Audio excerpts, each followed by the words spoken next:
Good morning, everybody. My camera is now it's on. Good morning, everybody. Oh, man. I have entered a wild thing. Good morning, Brent. How are you?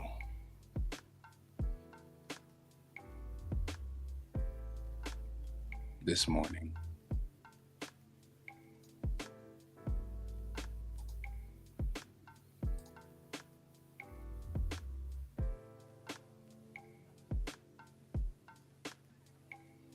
I'm having there's good news and there's bad news morning for me. Oh, well. We will worry about that later. I'm doing good. I am going to work on. What am I working on today? Maybe no. Today I'm supposed to work on the script for episode 1, issue 2. Which is what we're working on today.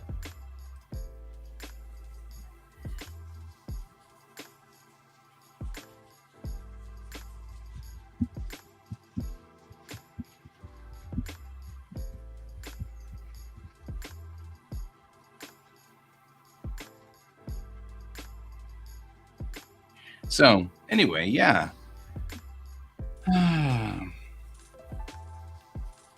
Bill came in and fixed my math on my thingy with the Python script, and it was perfect. Like, the data from Celestia just exported perfectly to a nice, big, huge, super large CSV.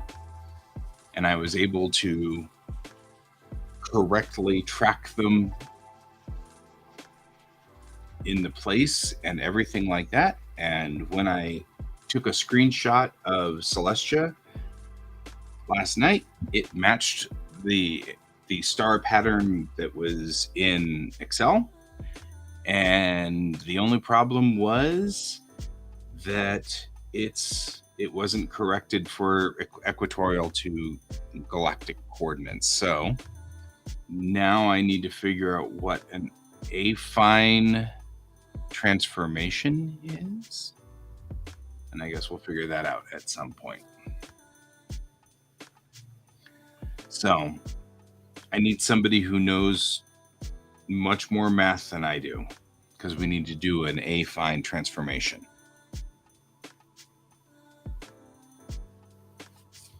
So we'll figure that out at some point.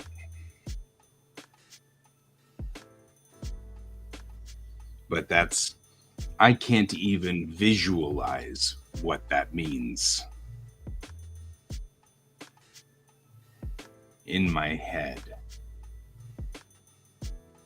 So, yeah, we'll figure it out at some point here. Just not right now.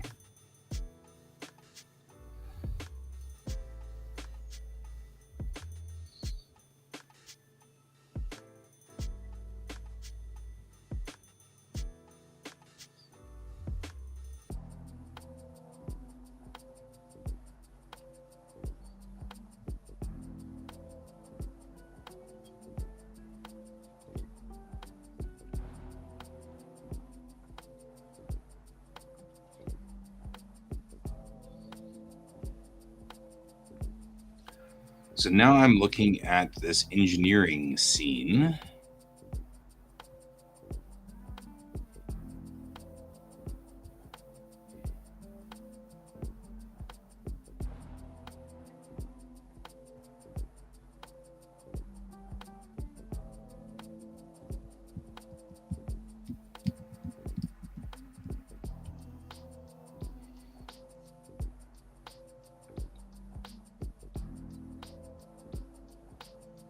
And this is a big scene. It's making me think that maybe I don't want Maybe I want to break this up because I mean it's 7 pages in engineering. That's a big, important scene, and I don't feel like I have that much important stuff to talk about.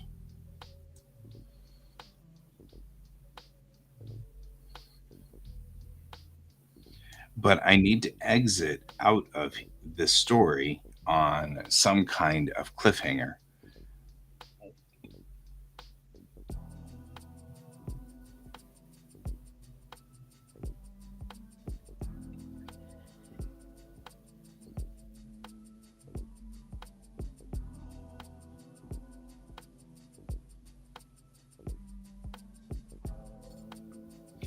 And so my brain is sort of working on a problem here.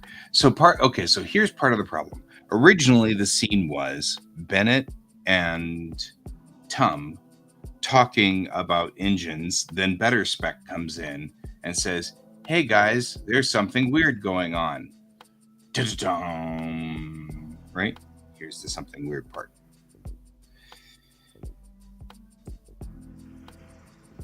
But then I did the mess hall here, and it seemed to fit a whole lot better to have Better Spec in the mess hall.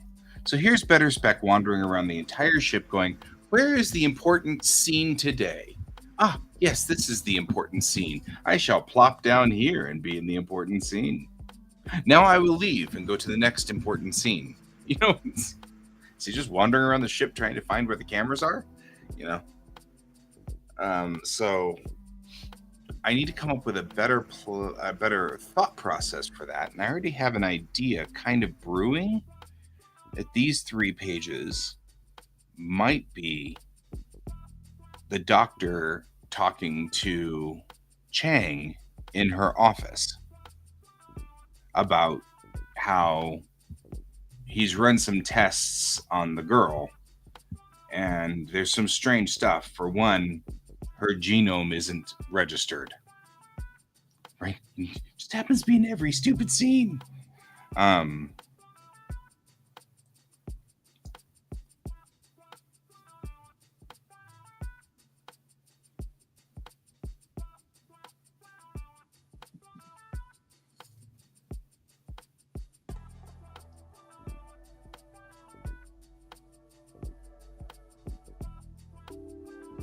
So what I'm thinking is I'm just going to take these last 3 scenes here, and I'm going to go to Chang's office.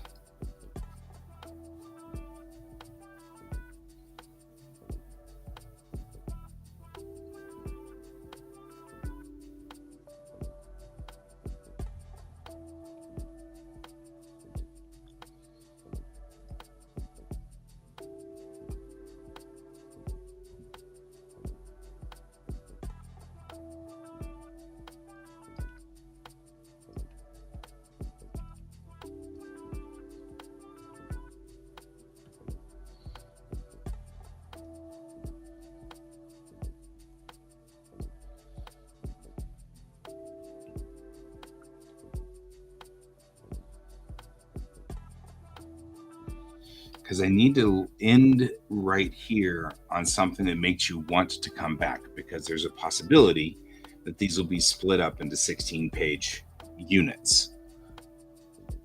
Right?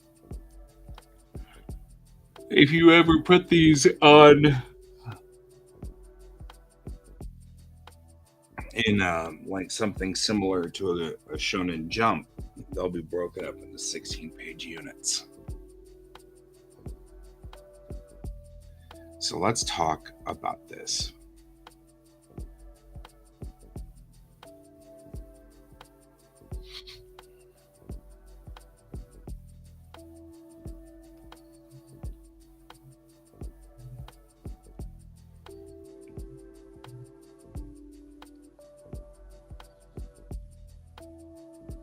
Besides, we haven't really had a whole lot of time with the doc yet. So I'm going to stop here with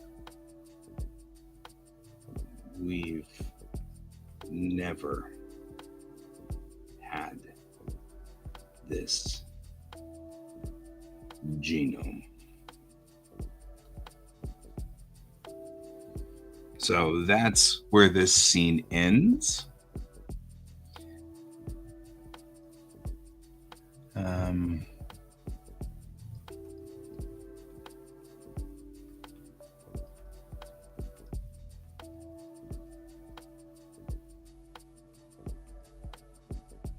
Right? That's where that scene begins.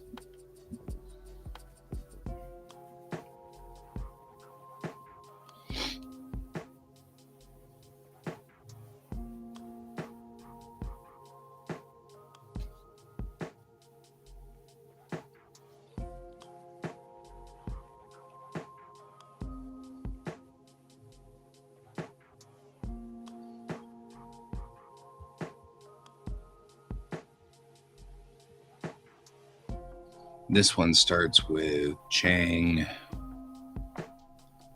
talking to the president pro tem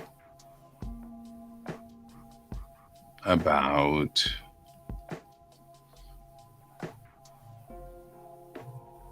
the scene is very fuzzy in my brain, and I'm still trying to kind of congeal it into something usable.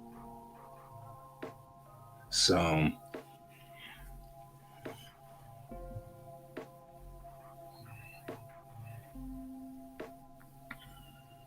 reinforcements.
Okay.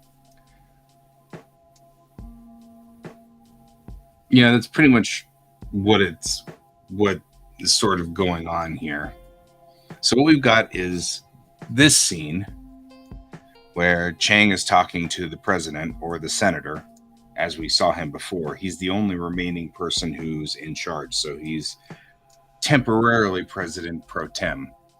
So, talking to Chang, and he says, or she starts out by saying, well, Destroyer Squadron 214 is en route and will be here in 4 weeks, indicating the moment is a long way out.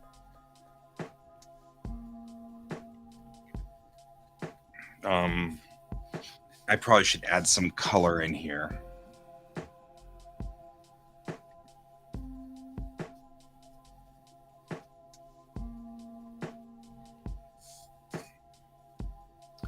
So we'll put in here the freighters A and B are closer. And we'll be here.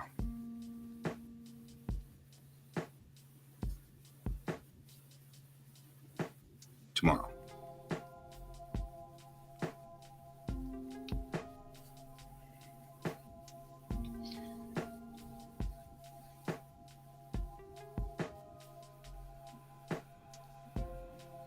Okay, so the freighters A and B will be here, or closer and will be here tomorrow. He says just in time to get blown up by Commonwealth destroyers. Let's do that. Yeah.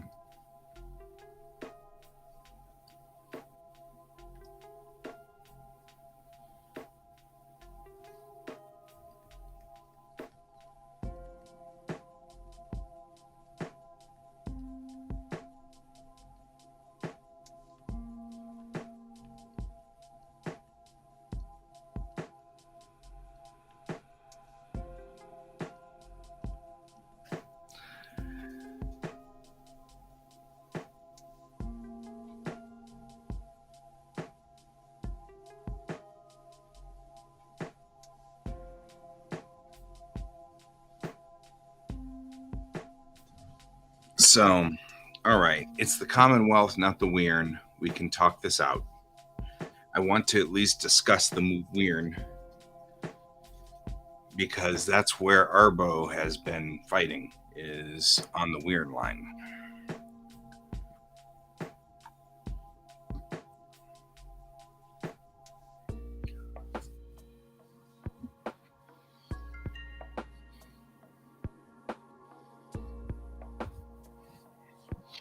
And then Chang says it's the Commonwealth, not the Weirn. So let's move this.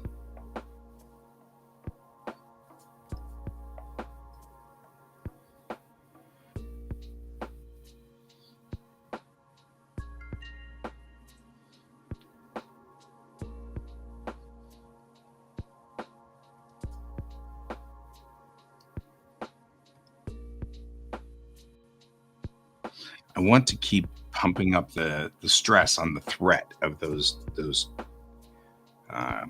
destroyers.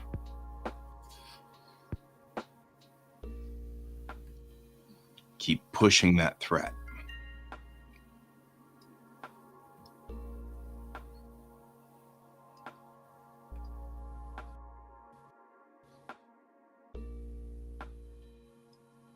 Because I definitely want people to feel like a problem.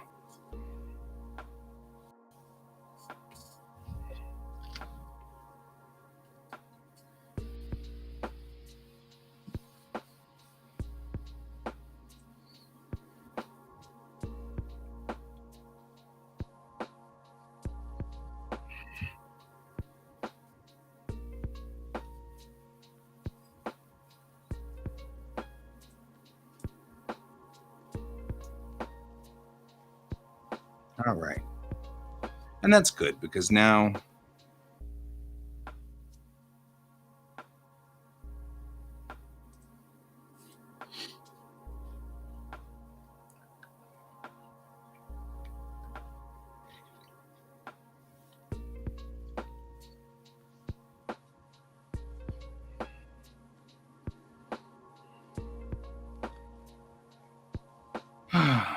so we start with Adorama saying, oh, I know what we're going to do.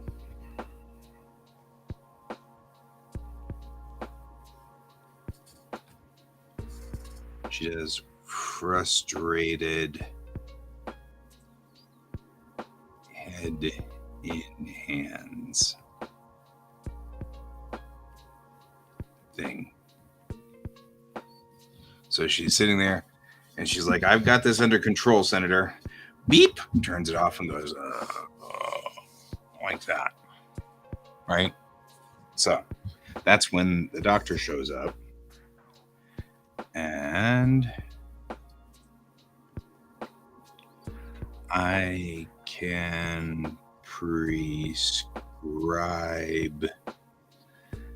X for a headache,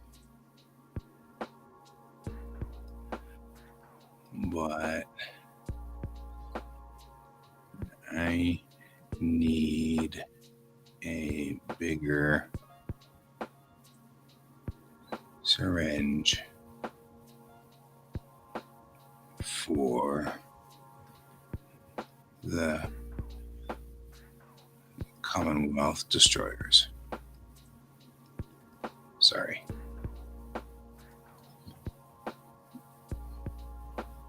So we'll have to workshop that joke, but if the joke is essentially, he makes some crack,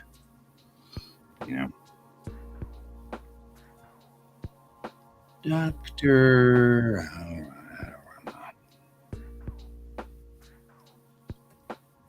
what brings you to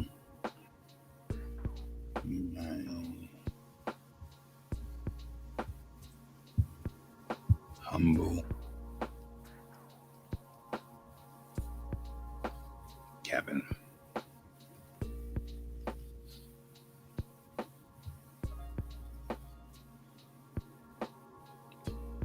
Oh, I was on a walk.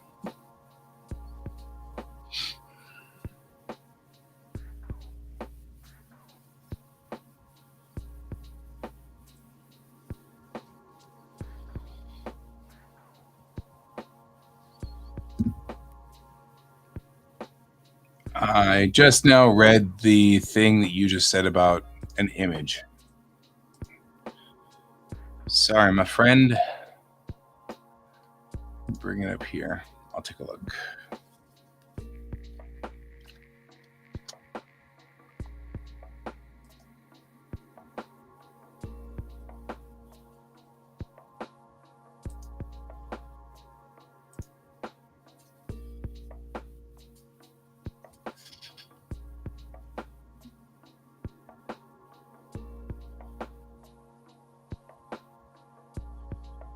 The colors are solid.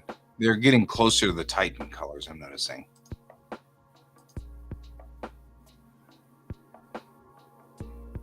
Titan L cars looks like this. So, yeah, I like it.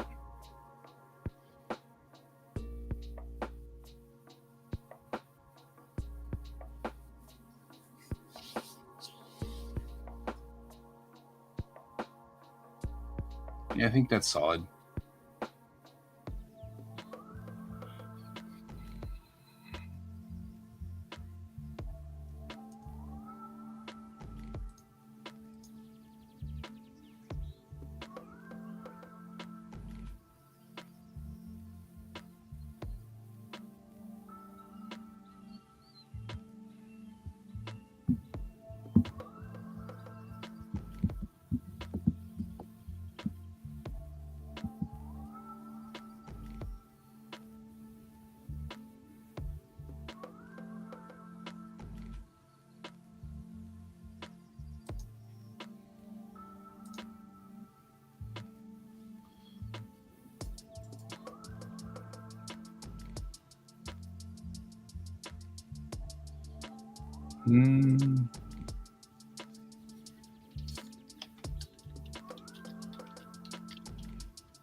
Well, I think the Cerritos is still running. I feel like the Cerritos was still running the old TNG L cars for the most part.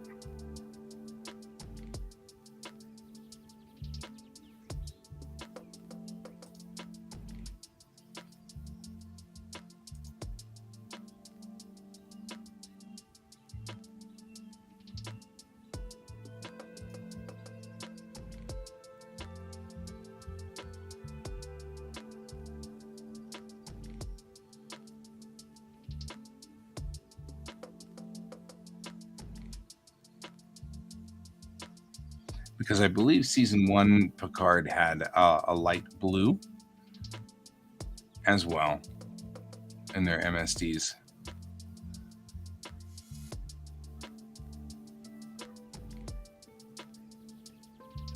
Maybe not. I don't know.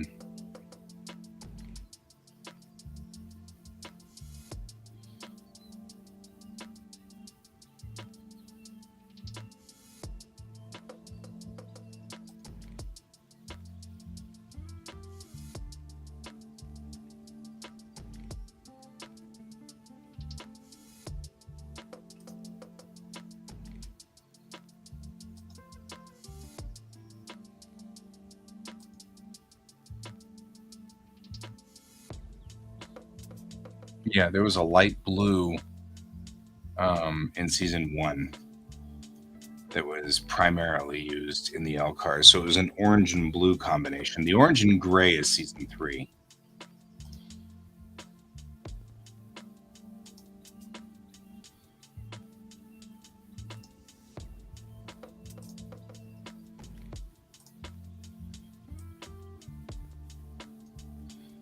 Here, I'll show you.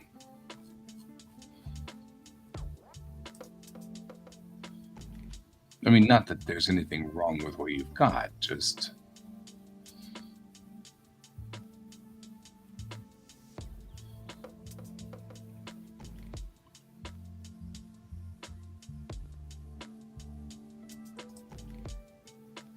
There.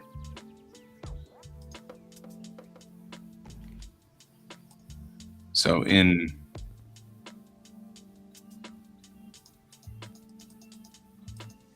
season 1, we had this light blue running trim, dark blue accent, and then orange for the LCARs.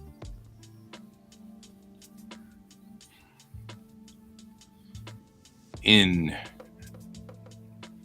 season 3, we got the shades of gray LCARs like this, which are light and dark gray, with the light blue and orange being muted and not in the actual bars of the LCARs. We seem to be markedly darker in all designs at this point in time with Star Trek. Like the lighting is darker on the bridges and everything is just generally darker. Even on the Enterprise D, we had a markedly darker version of it. Not as dark as Generations, though. So, that's a plus. Working in our favor.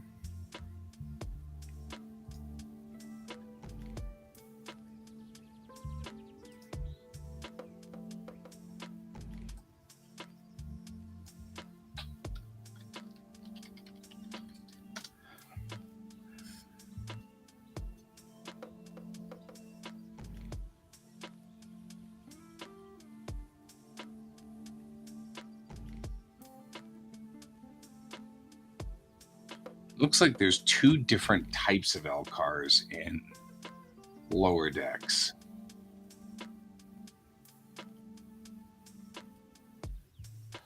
There's the LCARs that's on the pads.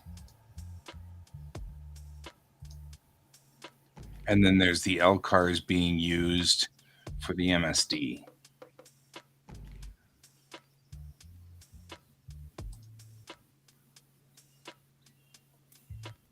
Kind of looking at this way. Like the MSD is definitely shades of yellow and orange, like this. And that seems to hold true to different parts of the ship. But it's clear that they use a blue and gray scheme for the pads.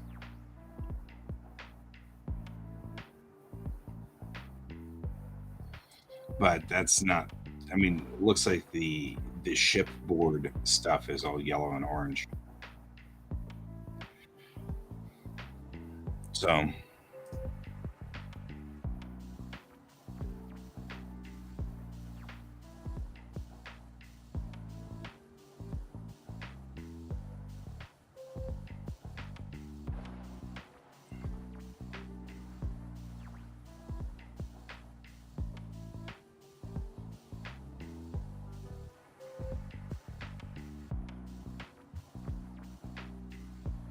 It depends on how.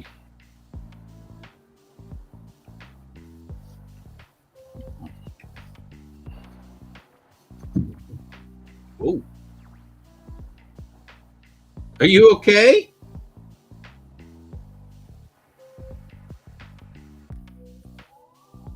I think our cat's causing trouble. Hang on.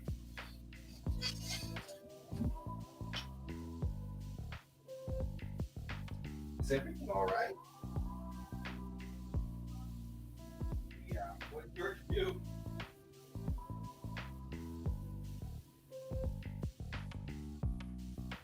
Oh, yeah.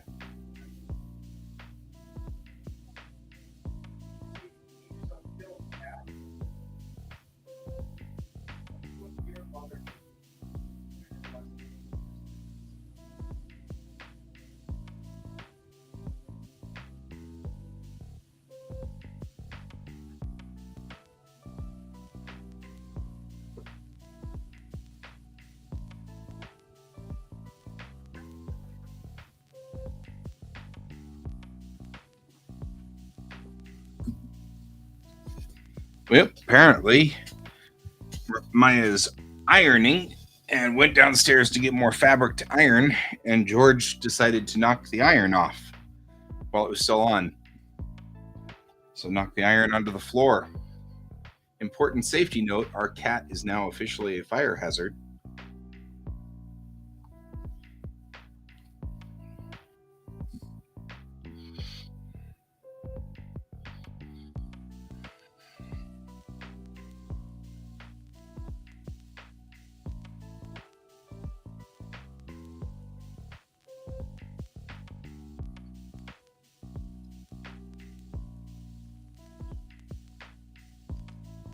Yep, the fire cat. So I'm like, come up here and pester me, fire cat. Stop pestering her. It's not going to help. Yes, you pest.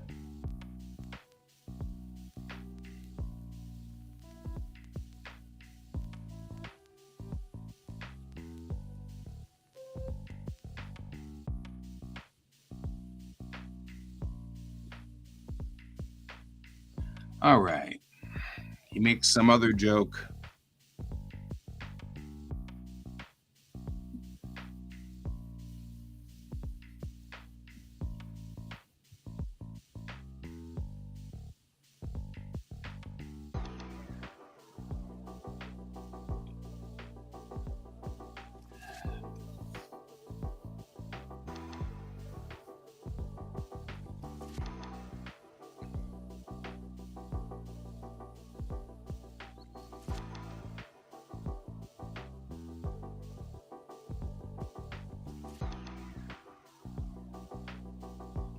Yeah, it doesn't matter.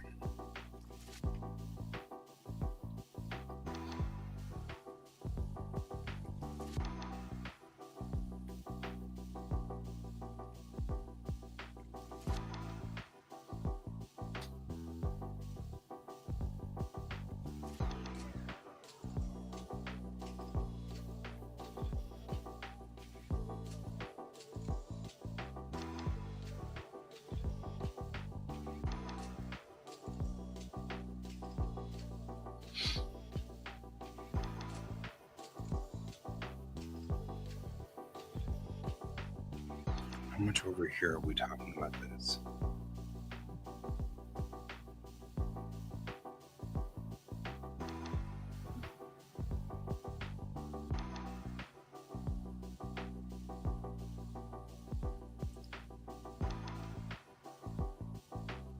Okay, not a lot. So if I bring up, she would like to go back, I heard. Yes. Joke here.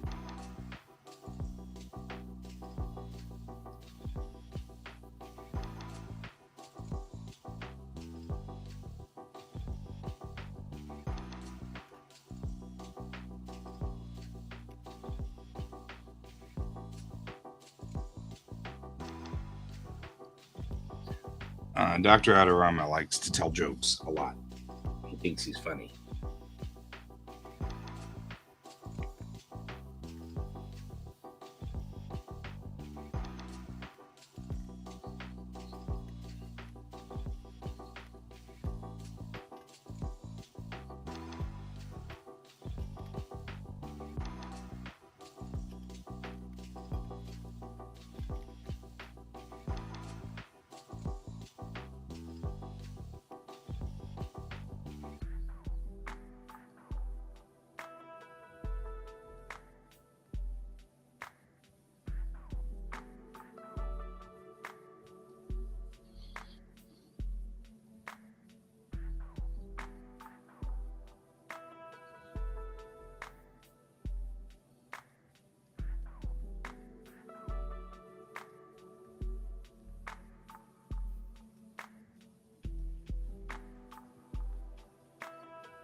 Okay.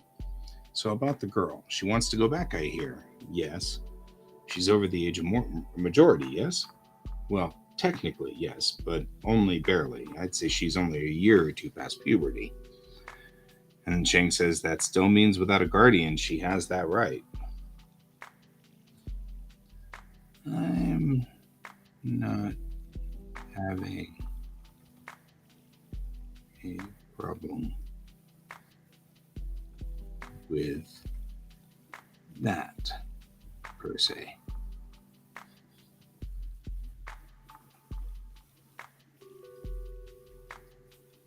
This is medical. Oh.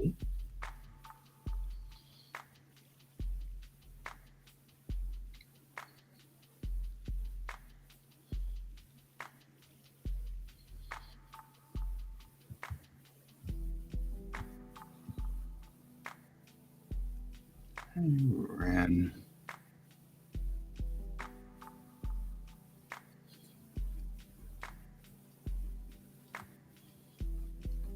routine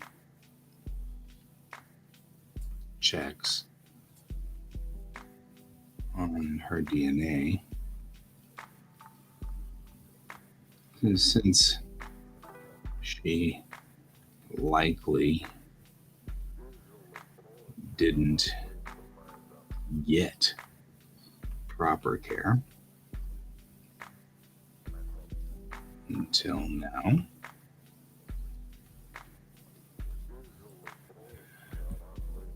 Okay, so he's going to drop the bomb right here, which is she goes, and Chang says, and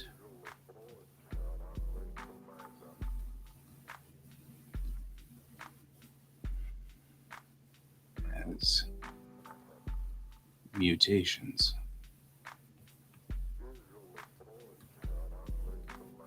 Doc, we all have mutations.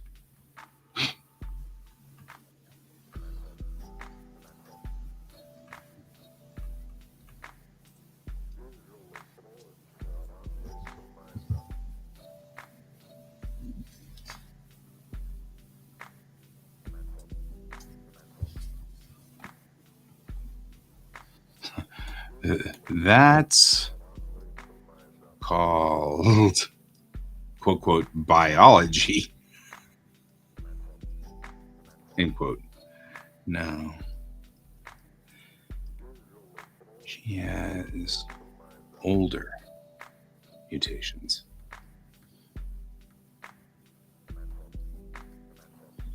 Ones that never. Hey, there's nothing wrong with that. I can totally approve of painting tiny spaceships.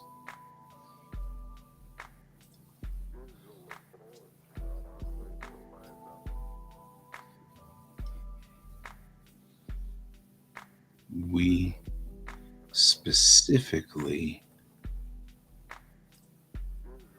changed in the early days of the Unity.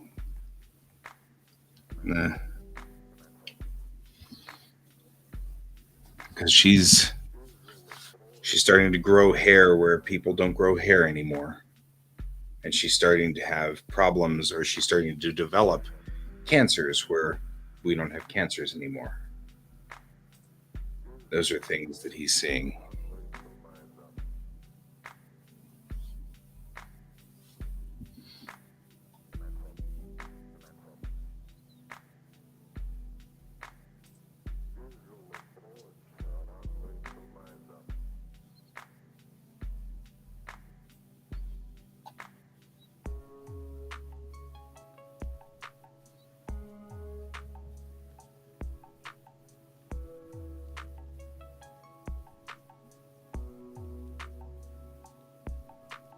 Wow, that's interesting. Jerry Springer passed away, apparently.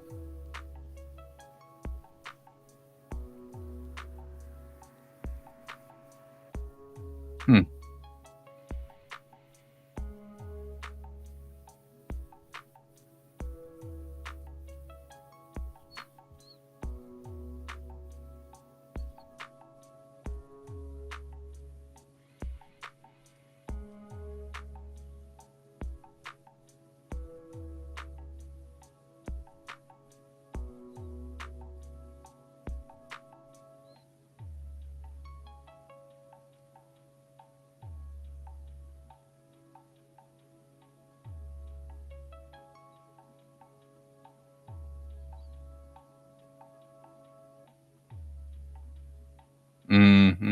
Mm.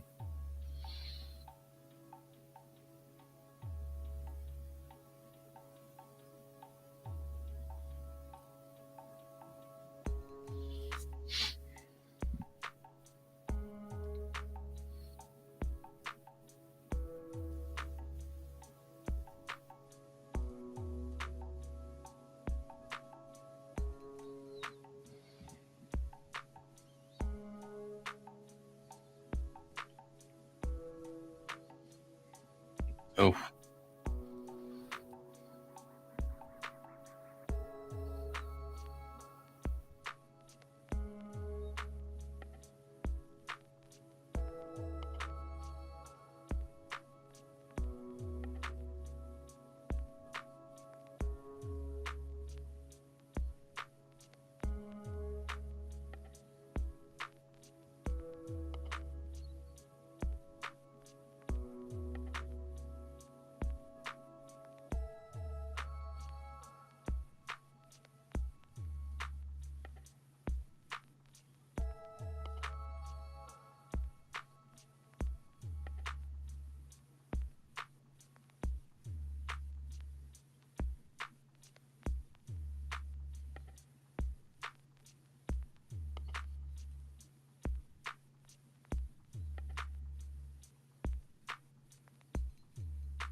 All right. Well, hang on real quick.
There we go.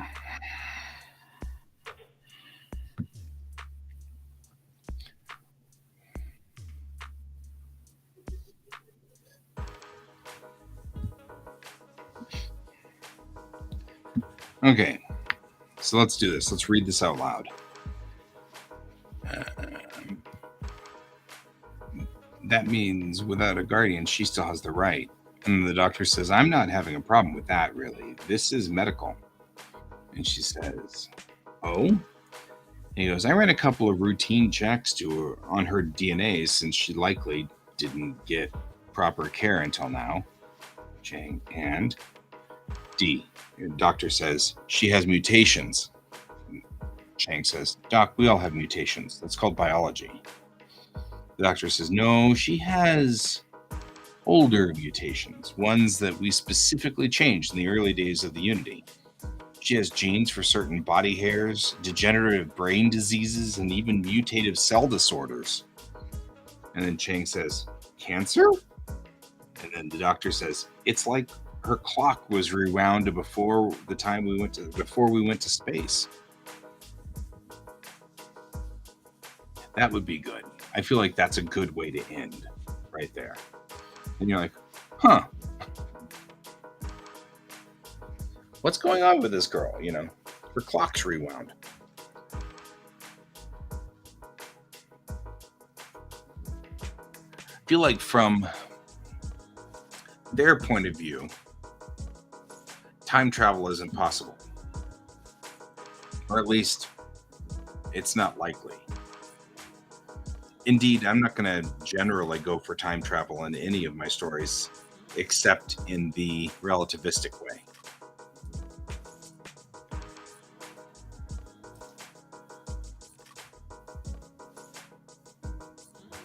I could even give like another page if I needed to for this, which I might do.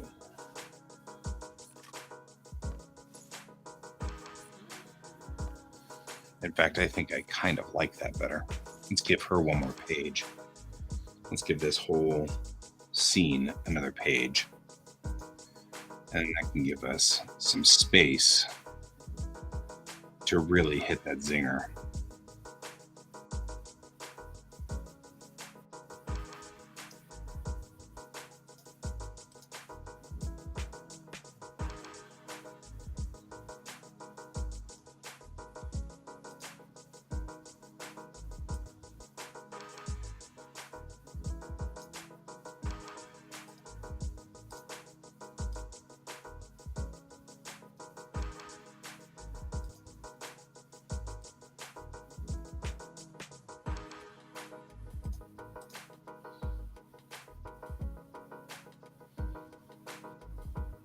Right.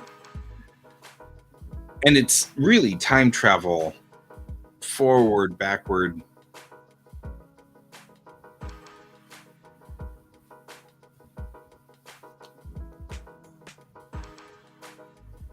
The problem is, it wouldn't be that weird to have someone who was from 500 years ago.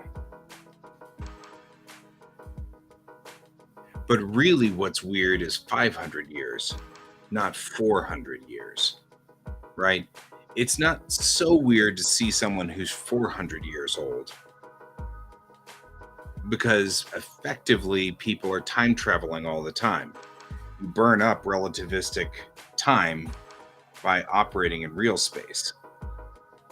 So you could have people who've been traveling back and forth across the galaxy at, with some amount of relativistic travel, showing up, they're 400 years old because they left during the diaspora and left from Silver Cove to go across the galaxy to explore.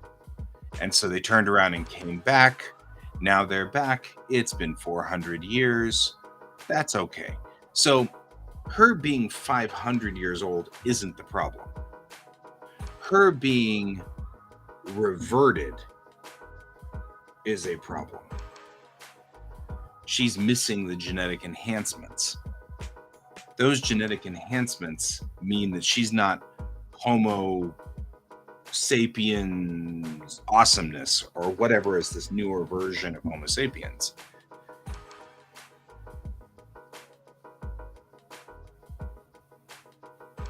So what we really need is to clarify that.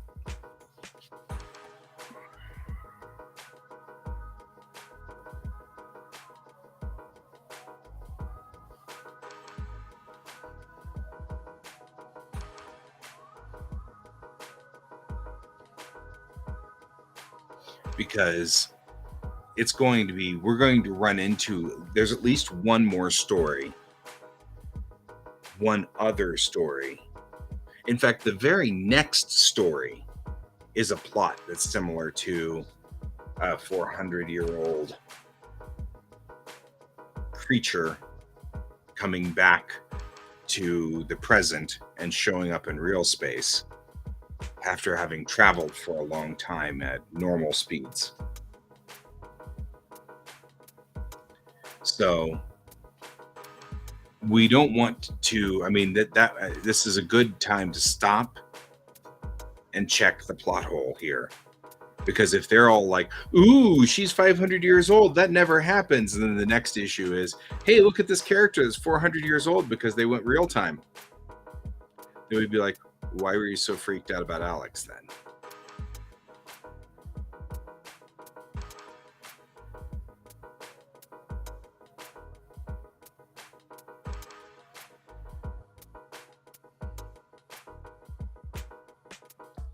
Okay, so this page is, no, you don't understand.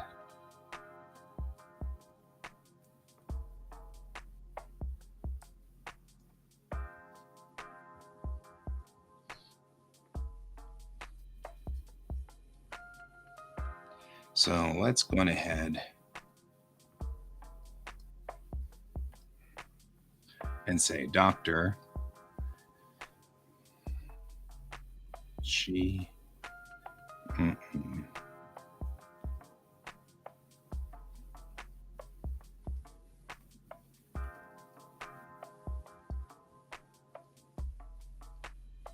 original Earth DNA. Okay. So she's not only a Luddite,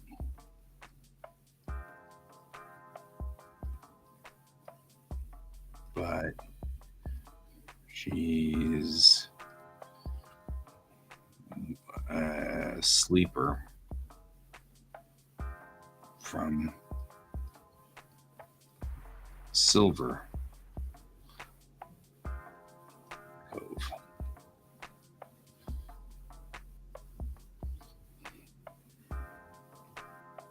Maybe traveling in real space for 400 years.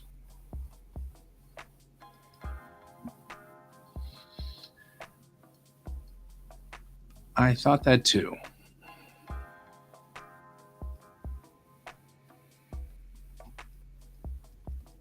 But no one left Silver Cove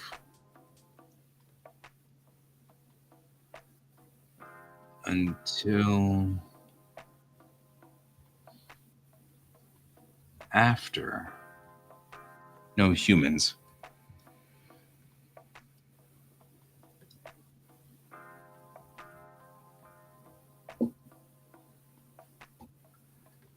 The gene therapy mods were in place.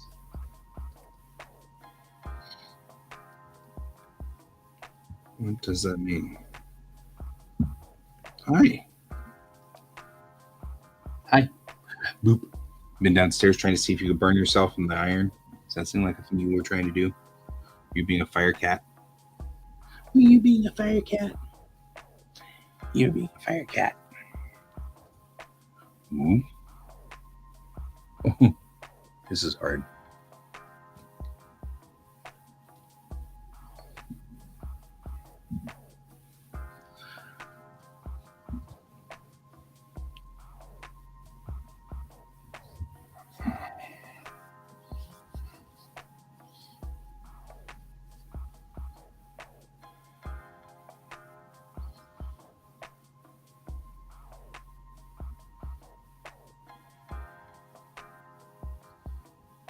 I think that line, but no humans left Silver Cove until after the gene therapy mods were in place, should be changed to the gene therapies. The gene therapies were put into place by the humans right after arrival at Silver Cove.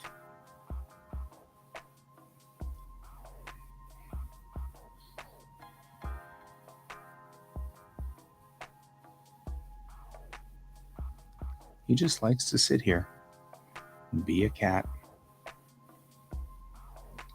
and be scritched.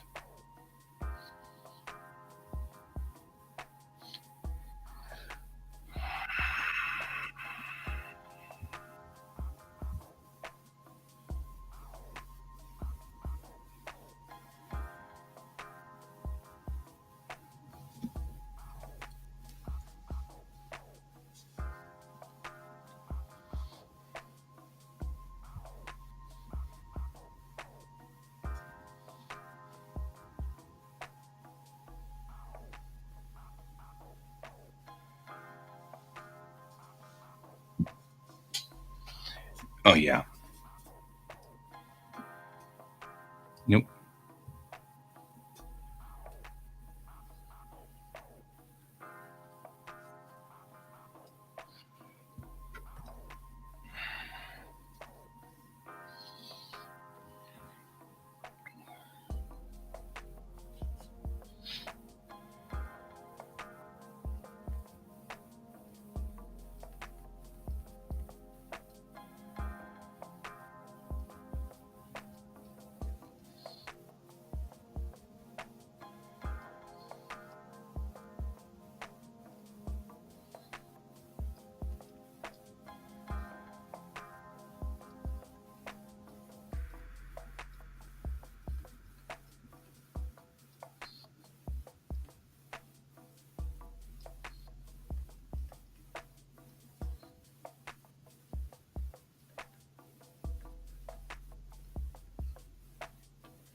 There we go.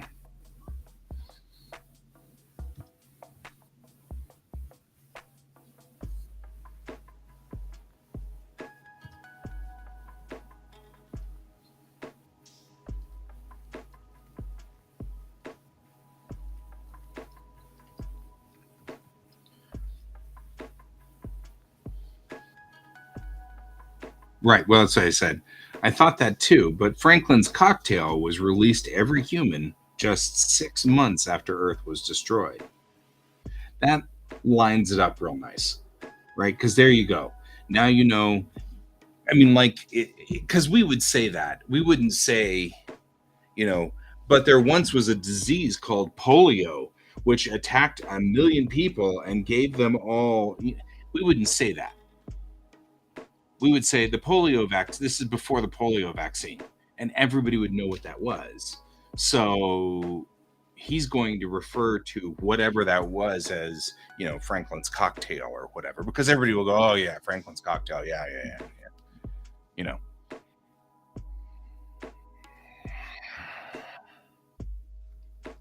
I think this girl is a separate survivor from Earth.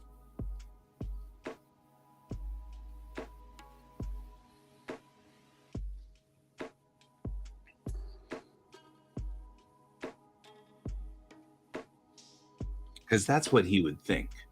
If we kind of think about this the way that Adorama would think about this. He's going to be looking at this going, there's something wrong with this girl. Her genes are screwed up. They're not the way they should be. She can have cancer. She can have like degenerative brain diseases. She has like leg hair, because all of these things were apparently fixed with Franklin's cocktail, which was this RNA administered disease, so to speak, where you got a cold, everybody got a cold for 3 days, and then after the cold, all of their genes had been switched so that all of the cancer generating genes were turned off. All of the degenerative brain disordered genes were turned off. All of those things were switched off. And so they ended up in a system where all of those things were fixed.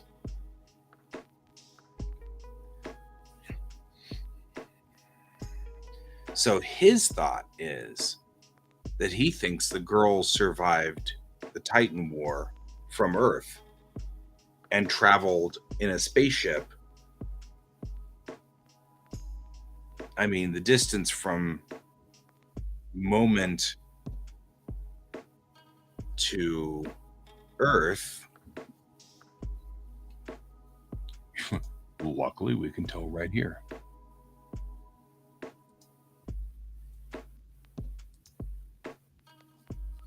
Stop being a jerk.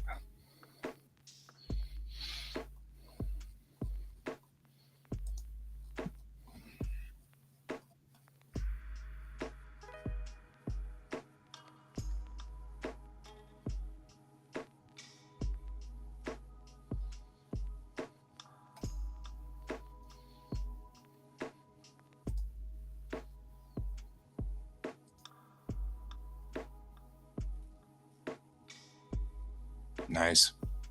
We ended up way out of the Milky Way.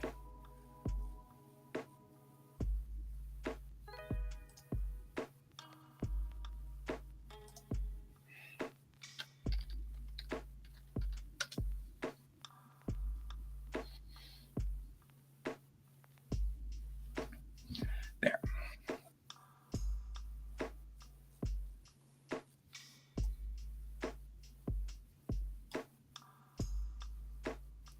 Looking through Sanctum K.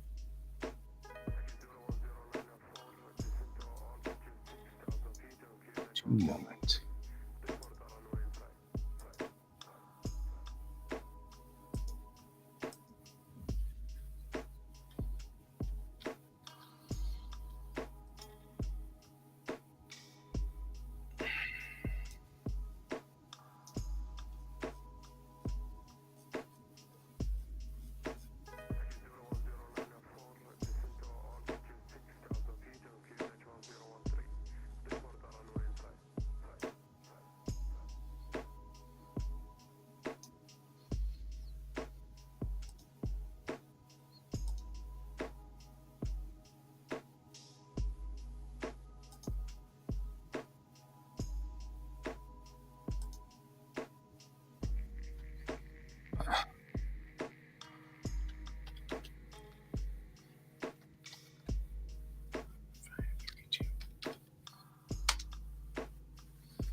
Okay.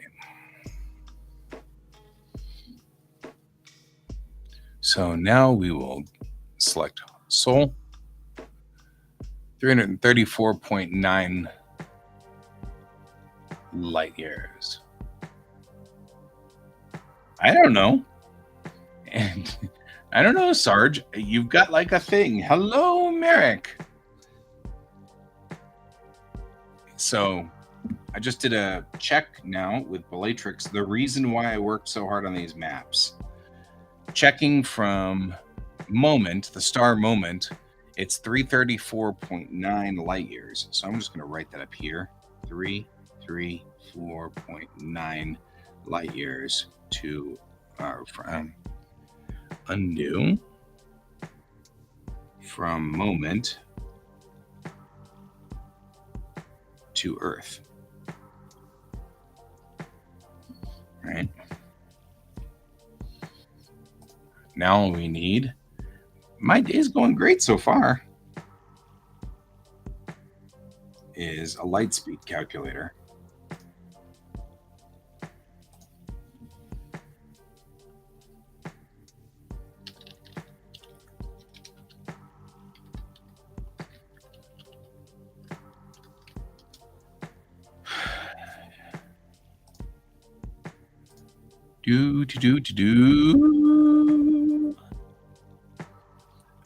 The relative time is in years.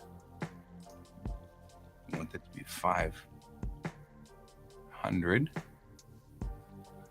And the time interval is going to be in light years.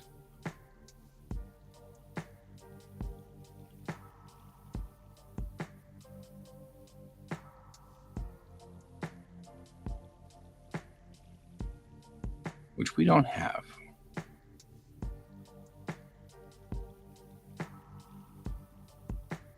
Oh, I see what we're doing wrong. We need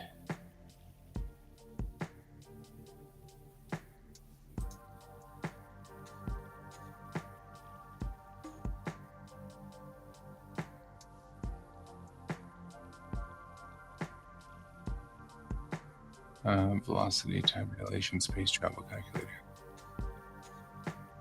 Maybe that's it.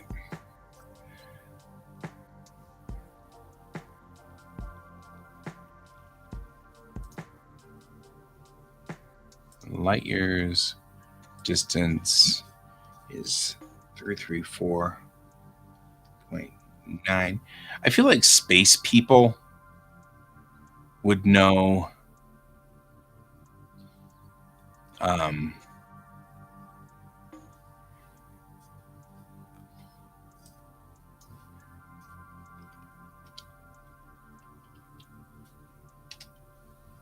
right.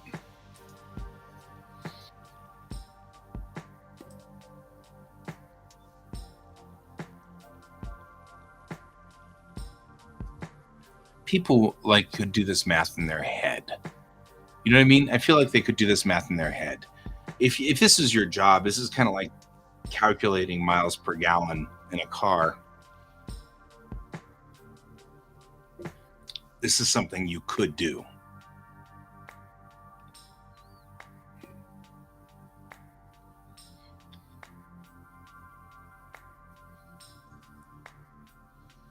Why is it changing everything?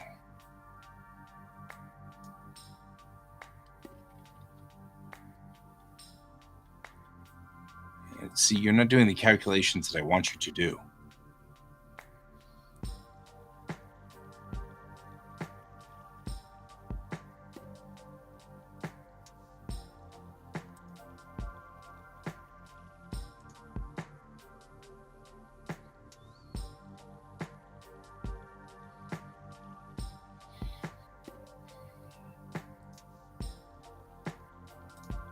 Maybe it is time dilation.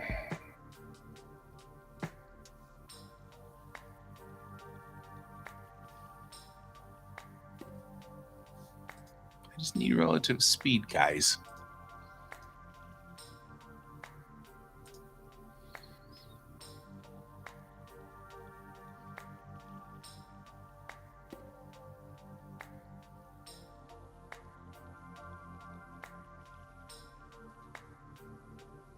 Welcome back, Sarge.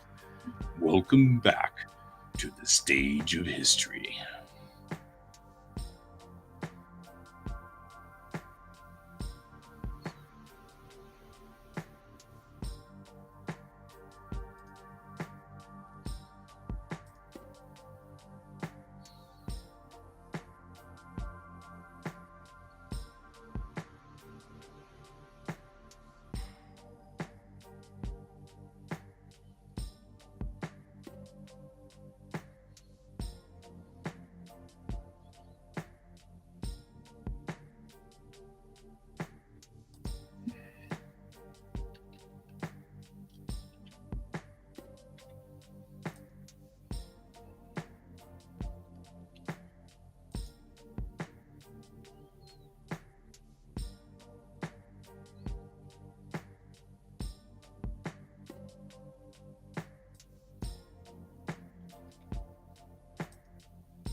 There we go.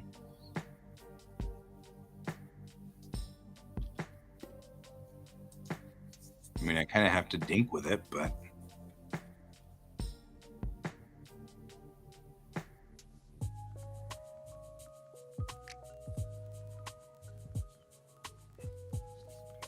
there is an interesting. I'm looking for percentage of dilation, time dilation.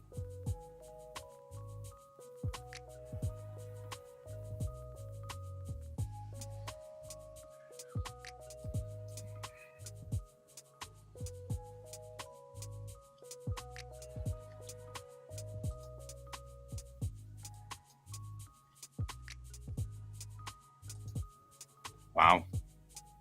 Time dilation is not as dial-y as I thought I was.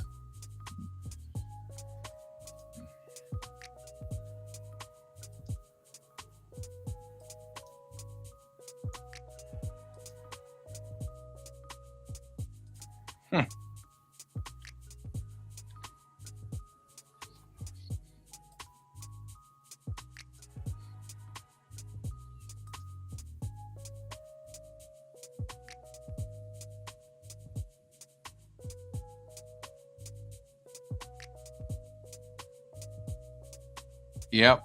No, I got it. I've got a calculator here. I'm just noticing how time dial-y is not as time dial-y as I thought it was.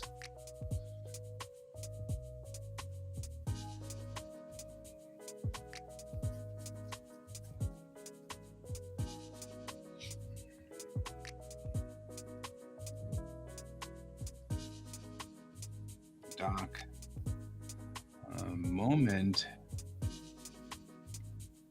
is only 335 light years from Earth.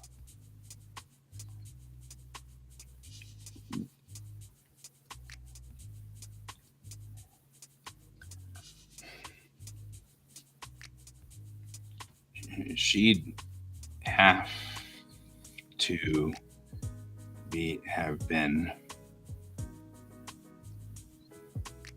traveling at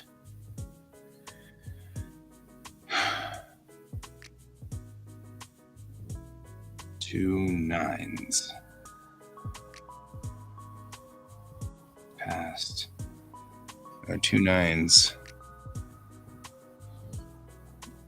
near light speed.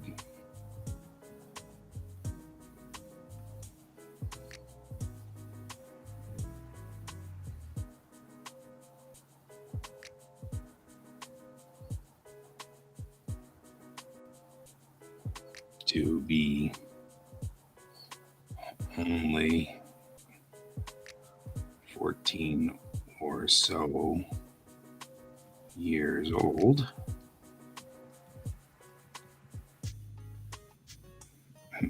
That's only 300 years or 340 years ago. Not 500.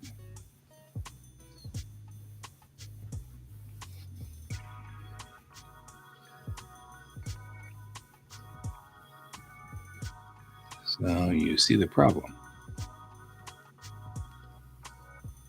There we go. I'll have to workshop this. It's going to be a little bit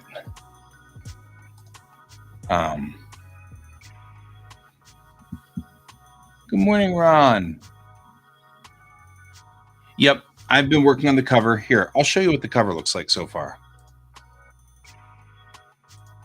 I'm going to open it, though.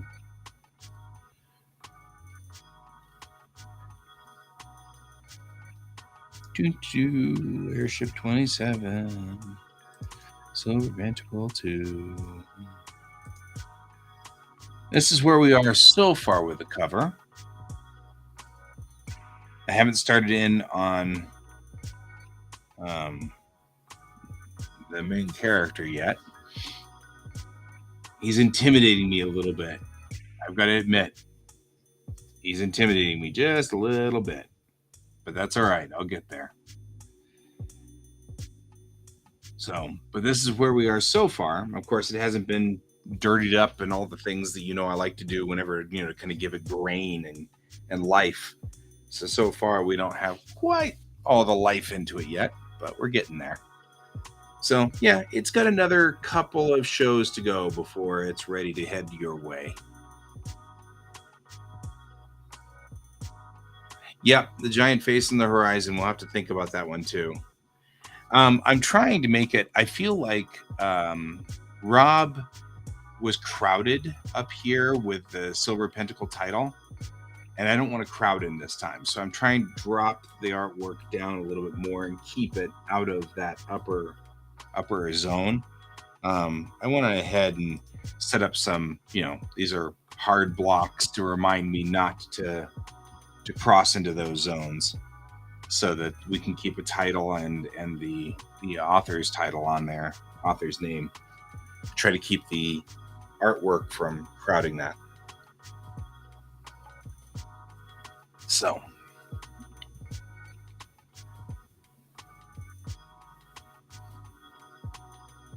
there you go. That's where we are. And I'll keep plugging on it.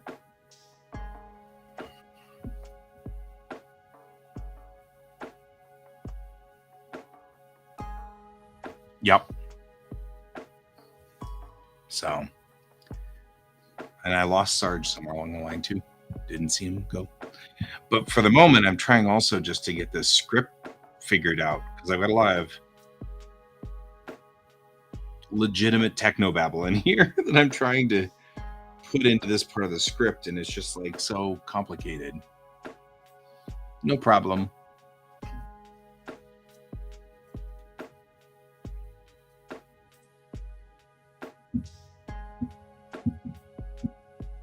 Okay, so back to the script. Just looking at a time dilation graph.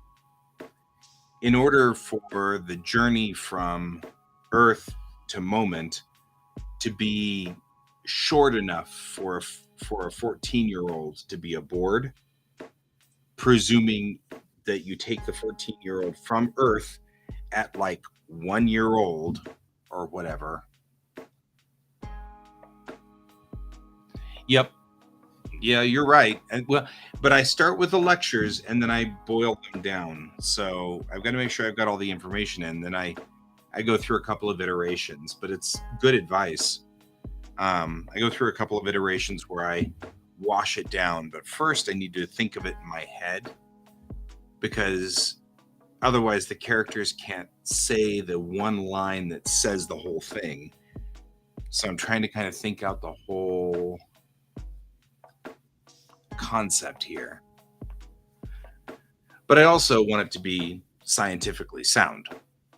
So I've got to make sure I've got a concept of what we're talking about. And then I'll write the script I'll wash out a lot of the extra stuff, because we have a lot of talking going on here between these two.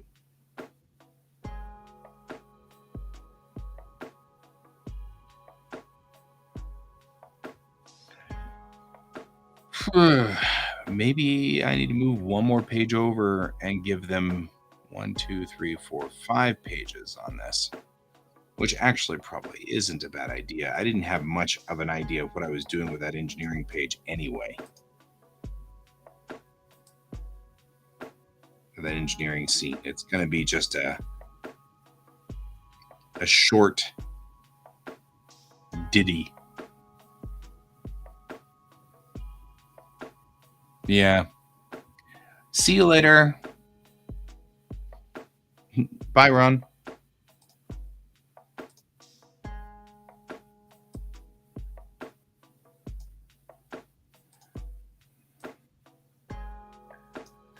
I do boil these down ultimately, because Ron's not wrong. It is difficult for people to digest all of this. But I'll think about, we've got 2 things we want to say. and then I'll come back at it. I'll come back at it from a different angle and hack through it all. Because the core pieces that we want to say is her DNA is old before and not modified.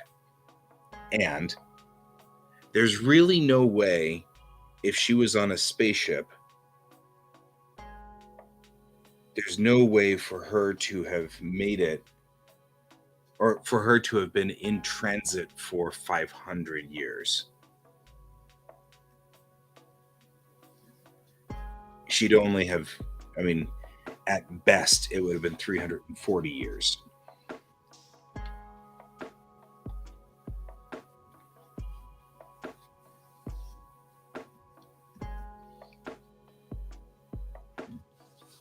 So those are the two core pieces we want to say in this scene.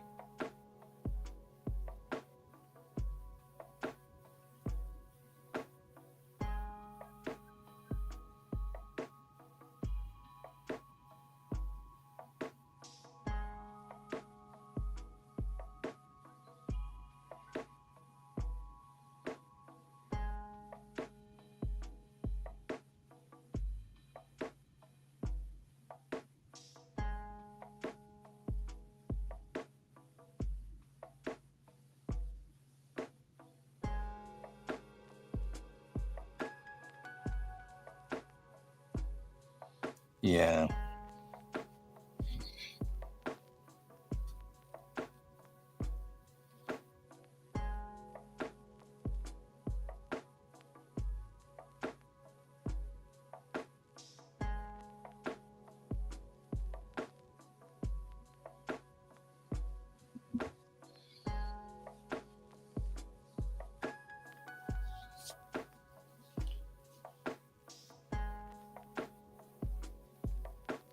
At 2 nines at light speed is a 4-year journey from moment to Earth.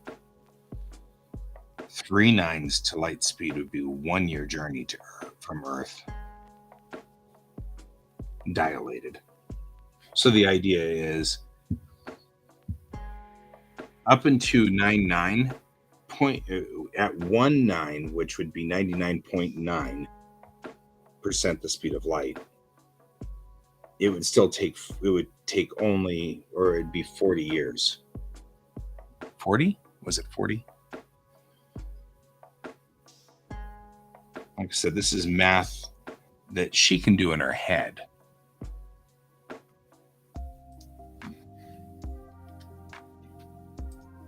$14. So she is 14.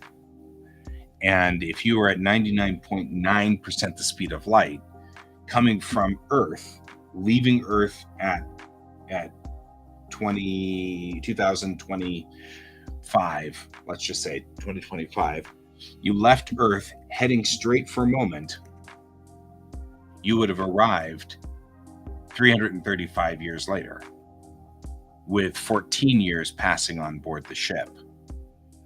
That's the problem.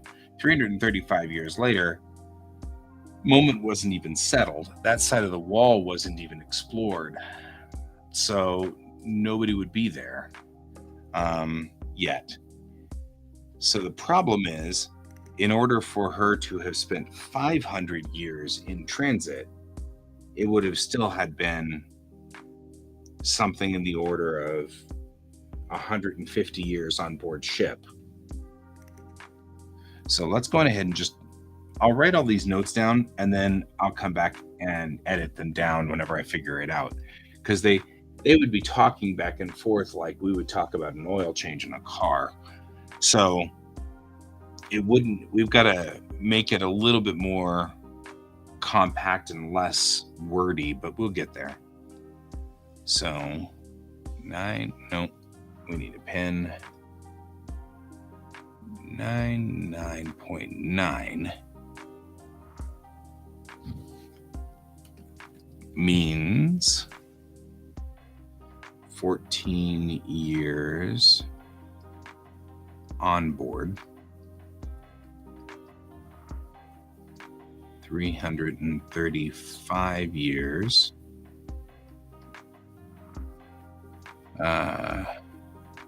real time. And then we'll go back and do the other calculation in case I ever need it.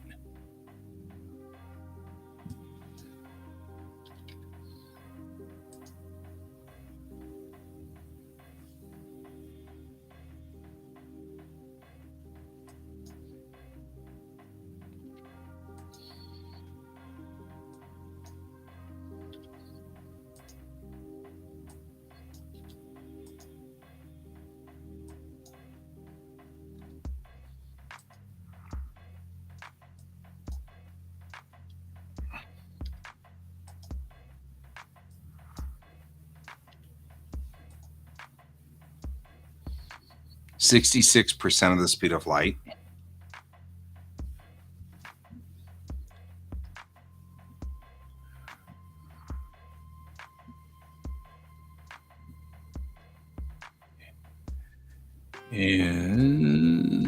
Makes that 507 years real time. And here's the kicker. 381 years on board.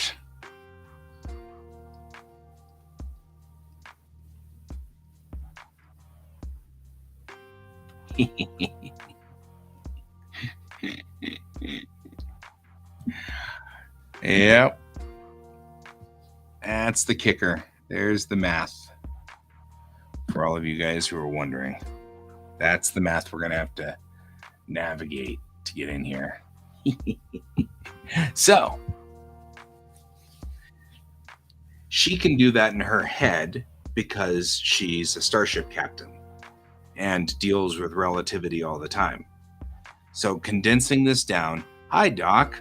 Hi, she has DNA from original Earth. Okay, maybe she left after we left. Nope, couldn't have happened because the disease, we put an artificial gene therapy in our mosquitoes and released them in Silver Cove 6 months after we got there. So she'd have to have left in the first 6 months. Well, yeah, and then it'd be, Doc, Moment's only 334 light years, 335 light years from Earth. Even if she was traveling at 66% the speed of light, she'd get here now, but it would have been 381 years on board the ship, sort of thing. In order for her to have left Earth before Earth was destroyed, her ship would have only been traveling at 66% the speed of light. But that's 381 years on board. She doesn't look 381 to me. There you go. That's boiling the dialogue down.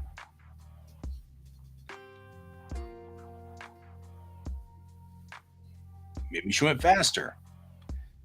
No, she'd have to be at 1.9 at least. 99.9% would be 14 years on board to get here, but that's only 335 years real time.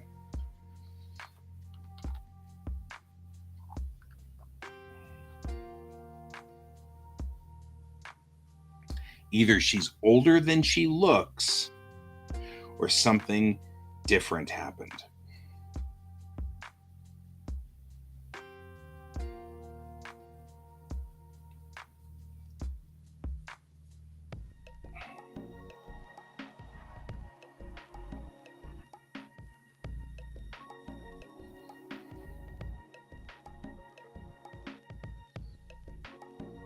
Right?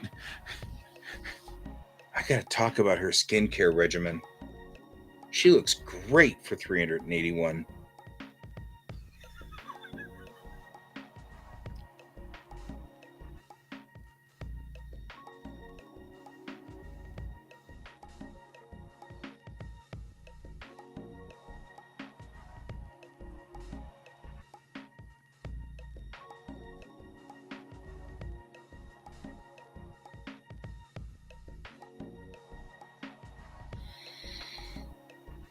Yeah, that's what we're talking about.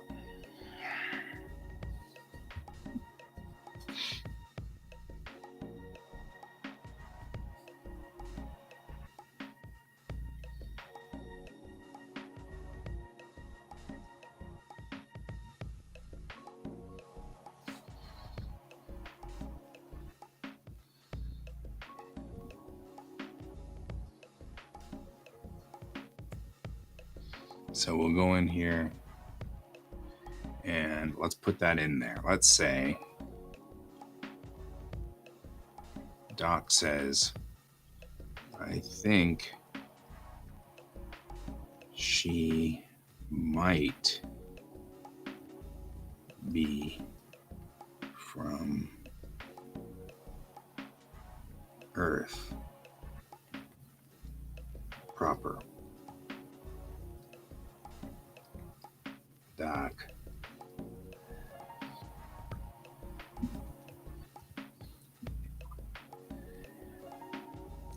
It's 335 light years.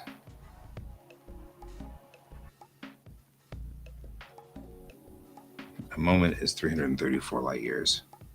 335. Doc. Moment is 335 because it's 334.9. 335 light years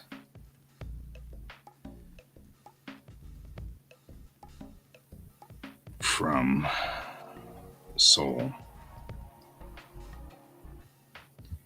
In order for her to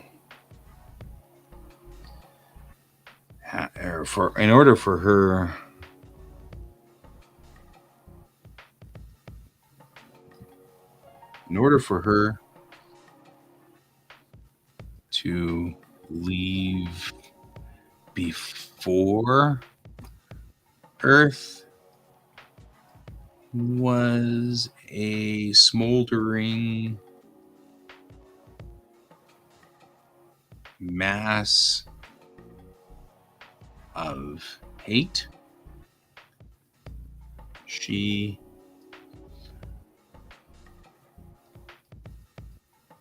would have had to be traveling at around 65% light speed.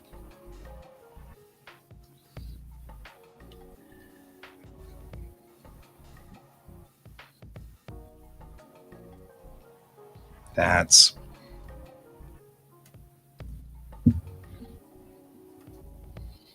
380 years on the ship.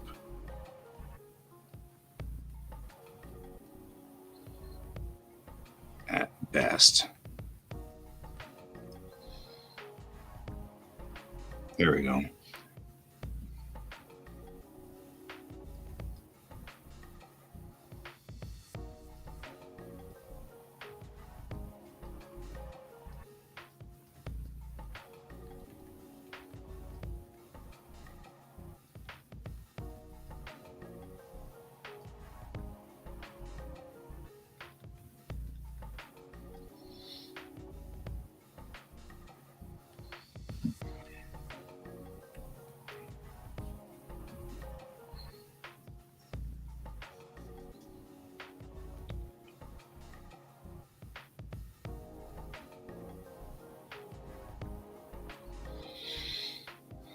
Okay, moment is 335 light years from Sol. In order for her to leave before Earth was a smoldering mass of hate, she would have had to have been traveling at around 65% light speed.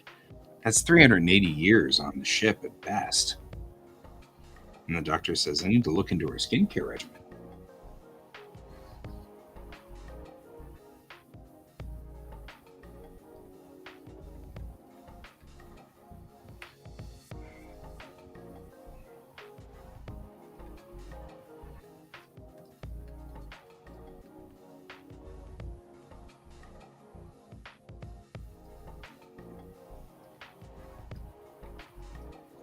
She doesn't look a day over 250. All right.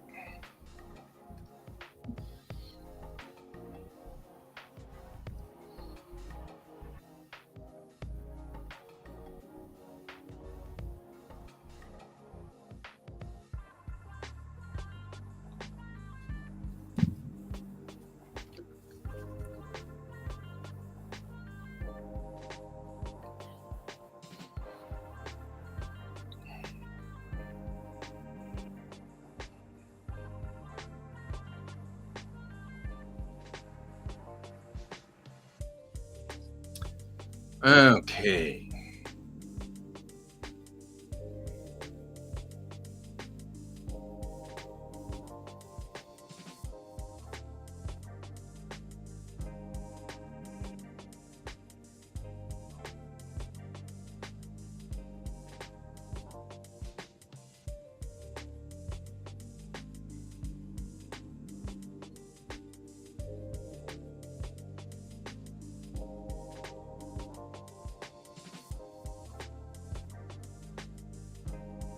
The problem is now that we've solved that,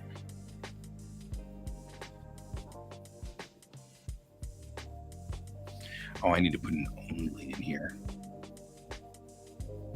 It's interesting how one word changes the feel, and only is such a great word because only always implies sort of moment's not that far away, you know? Doc, moment is only 335 light years from Sol.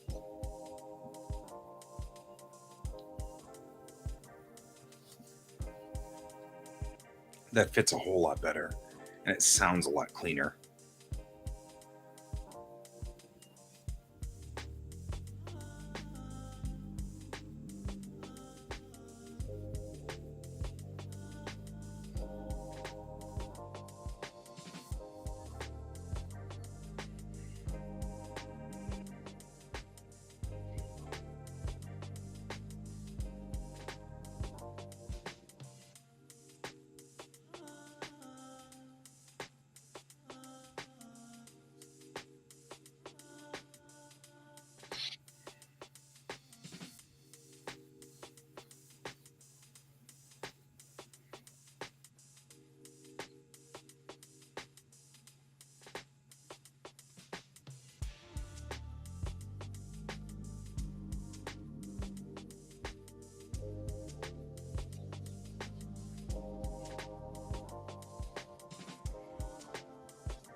There we go. Okay, so her parents were bad at budgeting their real time. It's rare, but not unheard of. That's good because later on we're going to talk about real time budget, which is definitely something that happens on board a ship because you've got to be very careful how much time you have in real time. Otherwise, you do exactly what happened here, which is you end up dilating without all of your you were supposed to have a whole bunch of sailors on board that were only supposed to be on for a 10-year cruise, and in one stupid mistake you ended up chasing something in real time and going up to like 60% the speed of light or 80% the speed of light, and while doing that ended up burning all of the years that those sailors had. So real-time budget's the thing that we've got to deal with. It's an XO thing, something that the executive officer has to work with. Because you get new sailors and old sailors will leave, and when they move back and forth, this is not when you're traveling in space. This is traveling in real time. So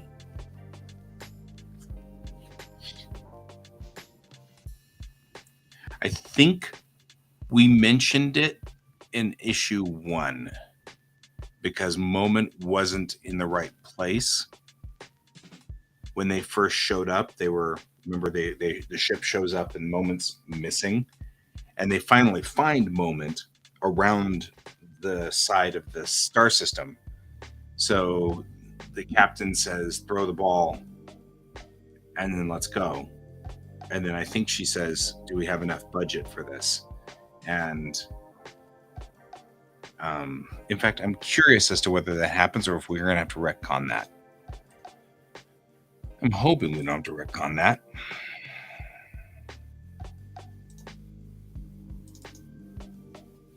I'm really hoping we don't have to retcon that.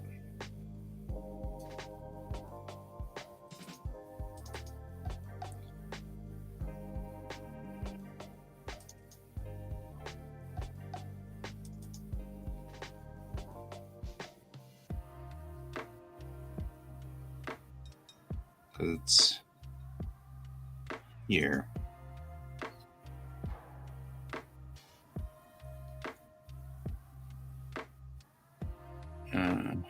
Okay, she doesn't say it. She would be saying it here.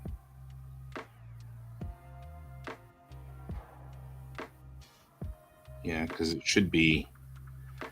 She should say, "Do we have enough budget?"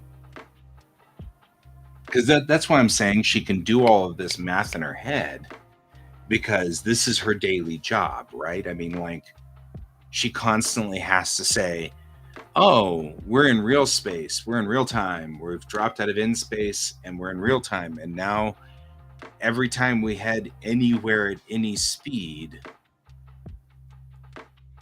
we've got budgeted in."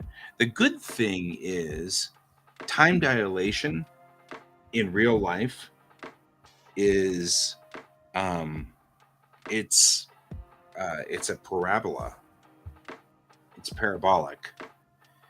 And since it's parabolic, that means that for like 75% of the speed of light is still 1-to-1. Pretty much. I mean, you're dilated at 75% the speed of light, but it's still pretty close to time, is still pretty much 1-to-1. So it doesn't start to get really nasty until you get up to like 85 or 90% the speed of light. 85 or 90% the speed of light will still make you travel across a solar system in a day. You know what I mean? Like, I can still go from at 85% the speed of light, I could go to the sun in an hour, under an hour, right from Earth. I could make it to Pluto in a day. So, and that's not a lot of dilation. 80% the speed of light, I'd be going, it would take a day for the ship to get there, and for me it would be like 20 hours or something like that. So there's not a lot of budget, and she's not going fast because she said 0.25 c, so she's only going 25% the speed of light here. We're not burning a lot of budget, so it makes sense that she wouldn't say something about budget at this point in time, because they don't need to budget.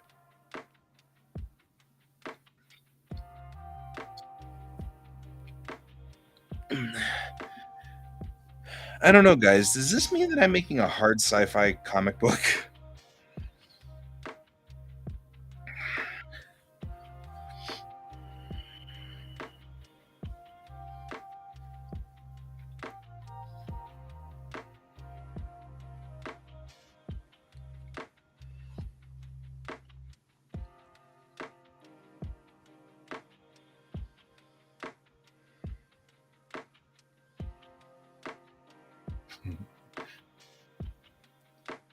You're going so hard, it's crunchy.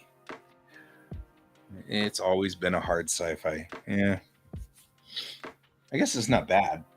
Not bad thing. I like hard sci-fi, so it's totally what it should be.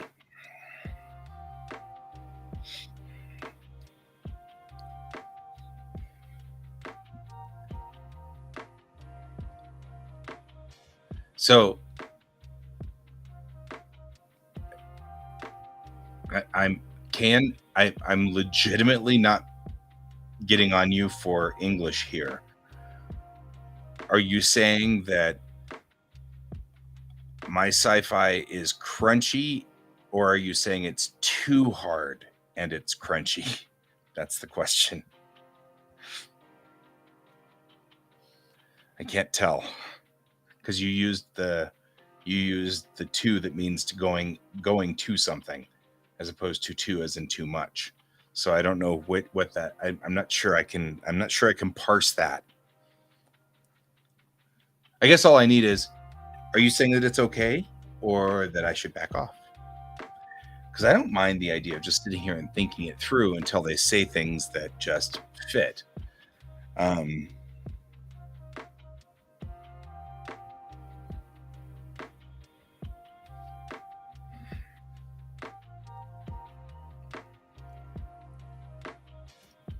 and hell, we have a few captains that aren't good at it.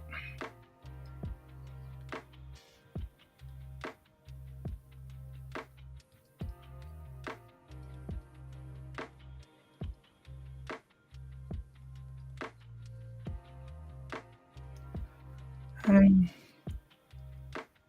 saying yes to both. Too hard.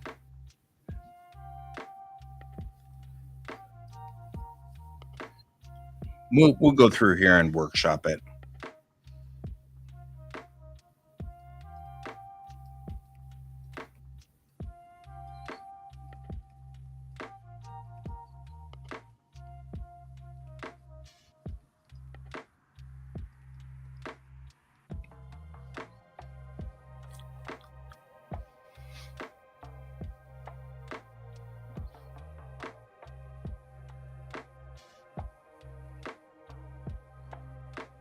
The thing is, I enjoy that part of this writing process.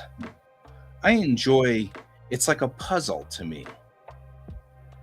And I understand that maybe my readers don't enjoy it, but I want to have done the thought process under it first. Even if I eject all the information. You know what I mean? Like, even if we ultimately kind of back this scene off to, do you think she went light speed? Maybe. If she went light speed, I think that the numbers would have been different. Yeah, you're probably right. You know what I mean? Even if we dump all of that and just reduce it to, why would it take her 500 years to get here when it's only 335 light years away? The problem is that's not enough information. Because I mean, it doesn't take, if I said that was 500 years ago and moment is only 335 light years away, your basic mathematical brains would say, gosh, well, then she just didn't go 100% speed of light, right? She only went 60% the speed of light. So what's the problem? And the problem is that one other factor, which is time dilation at 60%, isn't that big. So she would have had to have spent 350 years on board ship at that point. And that's the problem.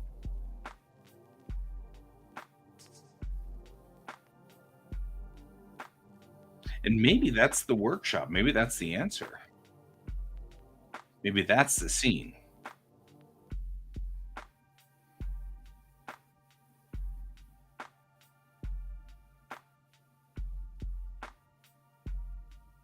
Yeah.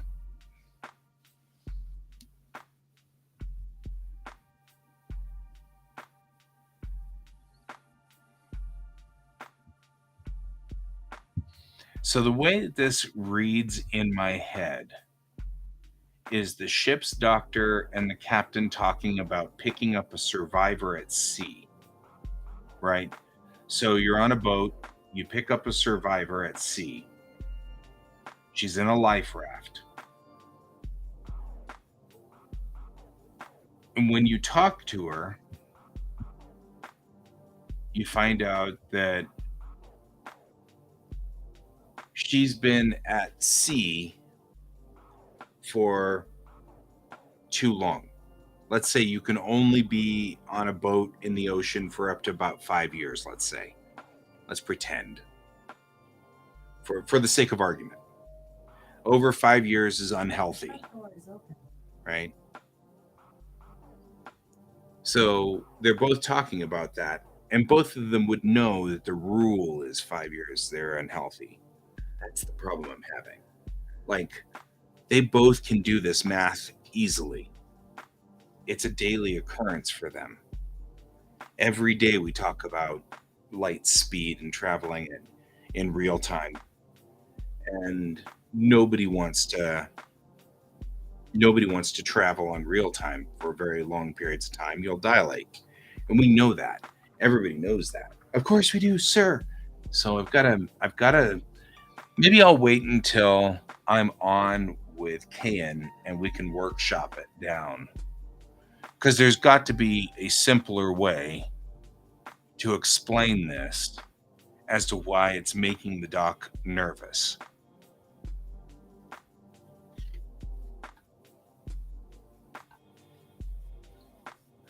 There's got to be a simpler way to make it. I'll think about it a little bit. There are two types of workshop that I have to do here on my comic all the time. One, I have to workshop I don't actually have to work so hard on personal interaction. Hey, some user. You're like 4 minutes to the end of the show.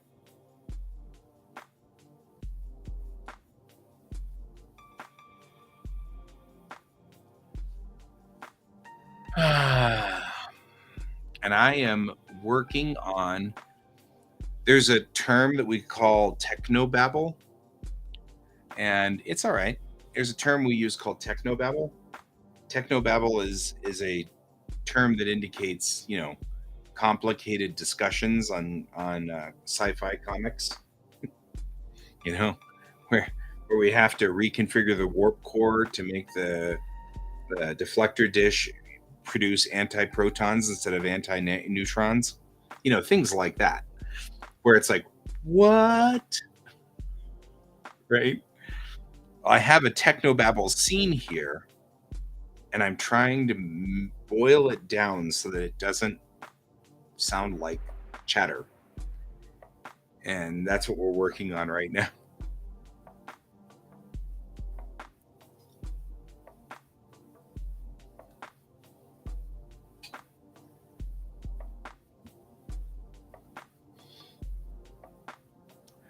And I'm just thinking it through. And maybe what I should do is just let it sit and let it brew for a little while.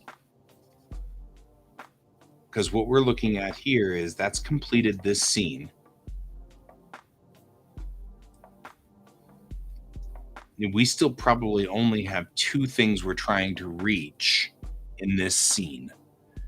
Thing one, we don't need to worry about this at all. Thing one is the girl's DNA is screwed up. Captain says, okay, so, well, I think that she's from Earth. And the captain says, yeah, well, in order for her to not have been leaving a smoldering pile of ash, which is all Earth is right now, she would have had to have left Earth 500 years ago. And he goes, yeah, that's what I thought too. And then she says, well, but Moment is only 334 light years away. So that's like 60% the speed of light. And then but then she'd be 381 years old. Well, no, wait a minute. But I do like the comment of, maybe her dad's just bad at real-time budget. I know some captains that are pretty bad at real-time budget, you know, because that then sounds like something that everybody deals with. We all deal with real-time budget. Come on, man.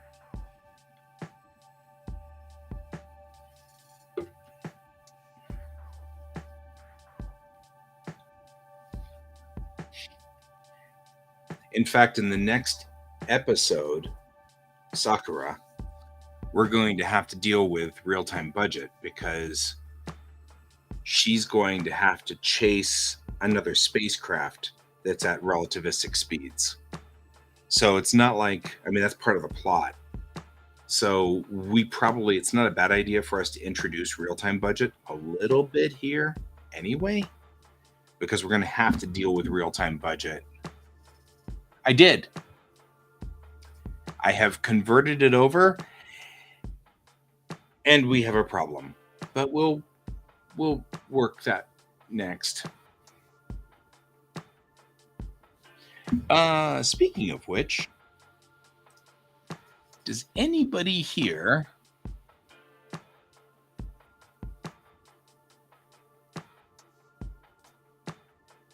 know of a affine, AFFINE, transformation on Cartesian coordinates?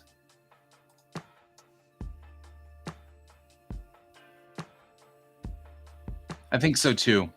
I think you're right. I think I'll have to kind of just draw this in a little bit. I also think one of the rules that Ron Moore always had, Ron Moore was a writer for Star Trek.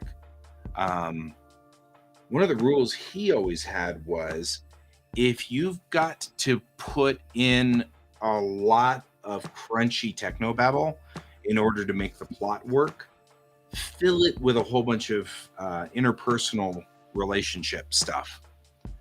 So that way the people who want to listen to the tech will hear the tech, but the people who don't want to listen to the tech will be caught up in the discussion between the two characters.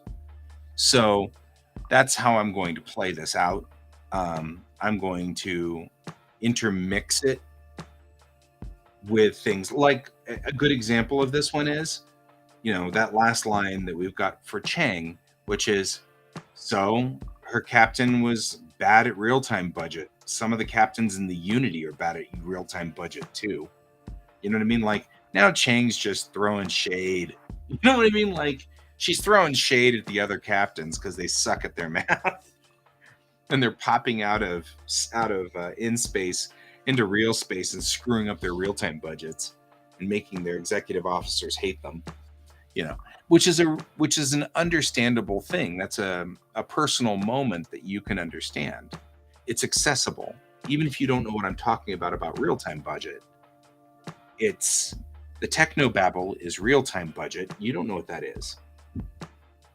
But because I couched it in Chang throwing shade at other captains for being bad at their jobs, you get two things out of it. One, she throws shade, which is kind of funny in and of itself. And two, you find out that that's just something that every starship captain does. That's what they do. It's the same thing as knowing how to use a sextant, or knowing how to do star sighting on a boat. You know what I mean? Like taking the sextant and trying to do a whatever that's called. It's not a sounding. It's not a sighting. It's whatever it is. Anyway, if you were an ocean-going mariner in the 18th century, you just know how to chart your way by seeing the stars at night, and you'd know how to chart all kinds of stuff. And it'd be all technobabble to anybody else, What, sextant? Yeah. That's older than English, so there's that. It does make me wonder if there's a similar root to that. Like, the sextant being like the crossing of two things, right? It actually is the same root if you think about it. So I'll bet you the sex part of sextant is the intersection of two things. You're trying to take an intersection of two stars and plot it out. Whereas human sex is the intersection of two humans, right? So probably the same root word. That'd be my guess. That is entirely a guess because I happen to like languages and I like when you find roots that are similar. That'd be my guess. If I were to guess, if I were a betting man. Okay, guys. So Mariah is still here and she actually wants to eat lunch with me, which I don't get to do very often. So I'm going to leave and go eat lunch. And probably tonight, Kan and I will rehash this scene until I'm happy with it because I think this is a big plot piece. Right? She doesn't get to stay late usually. So it's kind of rare. So I'm going to actually take advantage of this. She doesn't have to leave for another like 40 minutes. So, cool. I will see you all then tonight when I get back to hacking on this scene. Anyway, as always, keep your eyes on the stars, and I'll see you later. It's all right. You'll be here other times too. I'll be back. See you tomorrow, and I'll see you tonight. Bye bye.